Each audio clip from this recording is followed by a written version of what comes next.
இந்த பிறவியில் சுகமாக வாழ வேண்டும் என்று விரும்புபவர்கள் முதலில் தியாக குணத்தை வளர்த்து கொள்ள வேண்டும். மிகவும் சிரமப்பட்டு சேர்த்த செல்வத்தை தன் பொருட்டே விநியோகம் செய்து அதிலேயே ஆனந்தம் இருக்கின்றது என்று நினைப்பவர்களை பற்றி நான் என்ன சொல்ல முடியும்? செல்வத்தை சேர்த்து அதை பத்திரப்படுத்தி எப்பொழுதும் அதை பற்றியே சிந்திப்பவர்களுக்குள் எனக்கு எங்கே இடம் இருக்கப் போகின்றது? செல்வம் நிறைய பெருக பெருக அதனுடைய துக்கமும் பின்வரும் என்பதை அவர்கள் உணர்வது இல்லை. அப்படிப்பட்ட செல்வத்தை தர்ம காரியங்களுக்கு விநியோகம் செய்பவர் தன்யமானவர்கள். எனக்கு யாராகிலும் ₹1 தட்சணையாக அளித்தால் நான் அவர்களுக்கு மீண்டும் 100 மடங்கு அதிகமாக கொடுக்க வேண்டி இருக்கும். இந்த மசூதி தாய்க்கு யார் கடன்பட்டு இருக்கின்றார்களோ, அந்த பக்கீர் யாரை காட்டுகின்றார்களோ அவர்களை நான் தட்சணை கேட்கின்றேன்.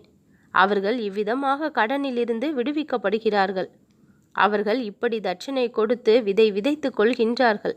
அதன் பலனை அதிக வளத்துடன் அறுவடை செய்து அனுபவிப்பார்கள். இப்படிப்பட்ட தியாக குணம் கொண்டவரும் செல்வத்தின் மீது பற்று இல்லாதவர்களும் என்னை மிகவும் நெருங்கியவர்கள் ஆவார்கள்.